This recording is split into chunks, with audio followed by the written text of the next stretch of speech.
என்னால பால் விரதம் இருக்க முடியும் அப்படின்னா இருங்க. இல்லைங்க நான் பழமும் 2 சாப்பிட்டுக்கிறேன் அப்படின்னா இருங்க. இளநீ சாப்பிட்டு என்னால இருக்க முடியுங்க அப்படின்னாலும் இருக்கலாம். இல்லைங்க எனக்கு சாப்பாடு சாப்பிட்டாதான் என்னால இருக்க முடியும் அப்படின்னா இருக்கலாம். ஒன்னும் தப்பில்ல.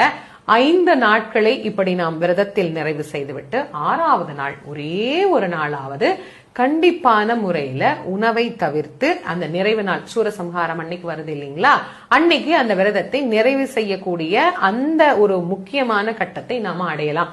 அன்னைக்கு கூட ஒருவேளை சாப்பிடணும்னு நினைக்கிறவங்க சாப்பிடலாம். ஏன்னா சூரசம்ஹாரம் பாத்தீங்கன்னா ஒரு 4 மணிக்கெல்லாம் ஆரம்பிச்சிடும். அதனால 6 மணிக்கு அந்த சூரசம்ஹாரம் நிறைவான பிறகு குளிச்சுட்டு விரதத்தை நிறைவு செய்துவிட்டு நாம நம்முடைய உணவை எடுத்துக்கொள்ளலாம். இது ஒரு வகையான விரத முறை.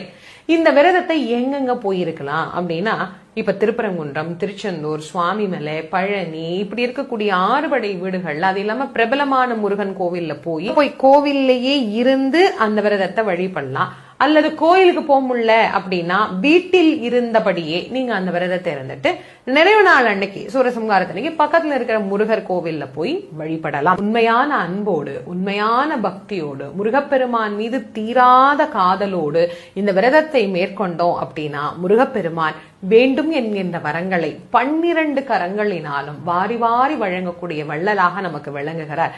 சூரன் என்கின்ற ஆணவத்தை அழித்து நம் மனதில் நன்மையை விளைவிக்கக்கூடிய ஒரு செயலை வெளிப்படுத்துகிற திருநாள் தான் இந்த சூரசம்ஹார திருநாள்.